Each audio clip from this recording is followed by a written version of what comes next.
검사를 하는 것은 난임이다 아니다를 진단하려고 하는 것이 아니라 현재 임신이 잘 되지 않고 있는 원인을 찾으려고 하는 겁니다.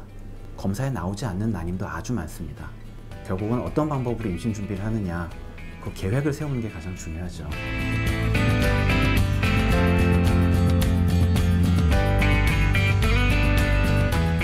네, 안녕하세요. 저는 서울마리아병원의 진료과장과 가입력 클리닉 센터장을 맡고 있는 주창우입니다. 우리나라 최초로 시험관아기를 탄생시키게 된 서울대학교 병원 산부인과에서 전공의로 수련을 받으면서 난임의사의 꿈을 키우게 됐습니다. 제가 학생 때 배우기로 의학은 아트라고 배웠습니다.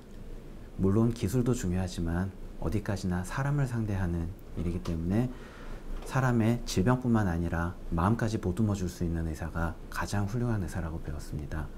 그래서 모든 진료의 과정에서 저에게 오시는 환자분들의 의견을 충분히 듣고 그분들이 이해할 수 있는 언어로 충분히 설명해서 서로 공감대를 형성한 이후에 치료의 방향을 결정하는 것을 가장 중요하게 생각하고 있습니다.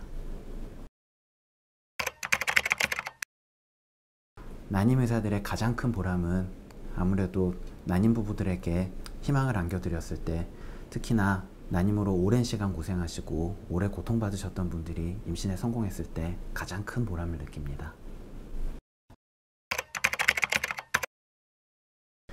현대사회에서 난임이 되는 많은 이유들이 있지만 사회적인 현상 중에 가장 중요한 것은 고령의 임신 시도입니다. 나이가 많아져서 임신력이 떨어지는 분들이 더 나이가 들기 전에 자신의 임신 가능성을 높이는 것에 대해서는 충분히 한번 설명을 듣고 판단을 할 기회를 받아야 된다고 생각합니다. 하지만 30대 중반이 되면 매년 임신 성공률은 의미가 있을 정도로 떨어져요. 그러다 보니까 과거에는 결혼해도 2년, 3년 기다려봐도 아기가 생기지 않으면 검사를 받아보자 라고 했는데, 나이가 많아진 그 자체 때문에 몇 년 기다리다 보면 40대 되고 정말 임신이 어려워지는 나이가 오니까 30대 중반 이후에는 결혼하고 1년도 기다릴 필요 없다고 얘기합니다. 일단 난임 클리닉에서 임신 성공률이 떨어질 만한 요인이 있는지를 확인을 먼저 하고 조금 더 여유를 가지고 기다려도 될지 아니면 좀 더 적극적인 방법이 필요할지에 대해서 상담을 한번 꼭 받으시도록 안내를 하고 있습니다. 나이가 들면서 임신 성공률이 떨어지는 이유는 난소에서 배란되는 난자의 질이 떨어져서입니다. 배란되는 난자는 몸에서 만들어내지 못하고 태어날 때 가지고 태어나요.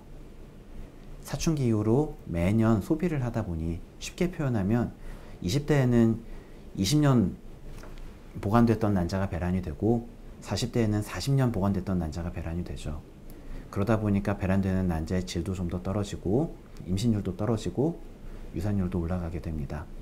따라서 결혼이나 임신, 출산 계획이 없는 30대 초중반 여성에게는 일단 자신의 가입력을 위해서 앞으로 배란될 난자를 미리 보관해 놓는 난자 동결도 꼭 말씀을 드리고 있습니다.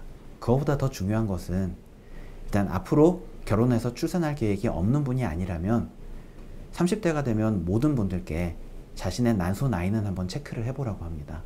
난소 나이는 피검사 하나로 확인을 할 수 있어요. 뭐 생리랑 상관없고 몸의 다른 컨디션과 연관이 없는 검사입니다. 실제 나이에 비해서 난소의 노화가 빨라지는 분들이 있습니다. 이런 분들은 실제로 나중에 갱년기도 더 일찍 와요.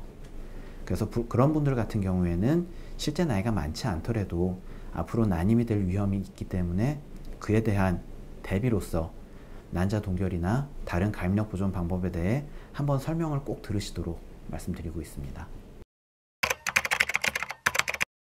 가입력 보존에서 비교의 대상은 몇 살 나이가 중요한 게 아니라 미래의 나와 현재의 나입니다.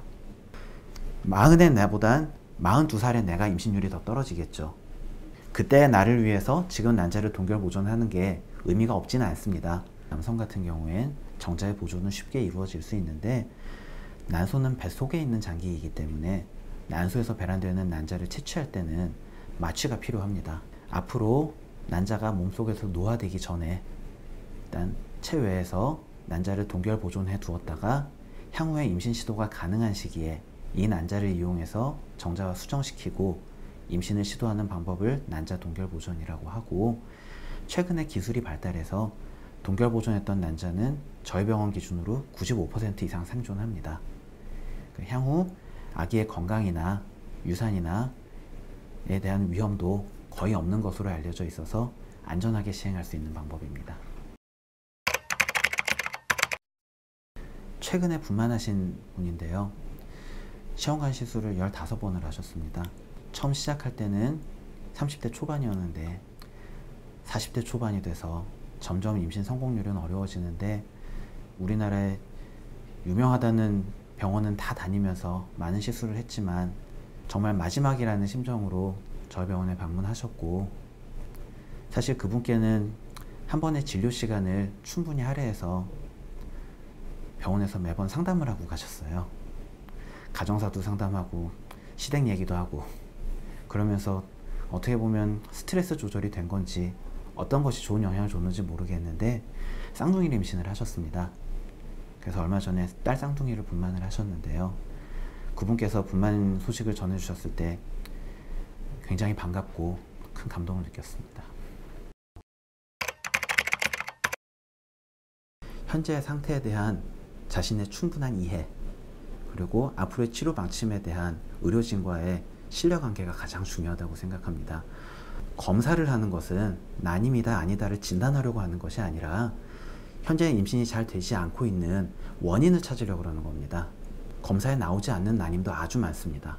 결국은 어떤 방법으로 임신 준비를 하느냐, 그 계획을 세우는 게 가장 중요하죠.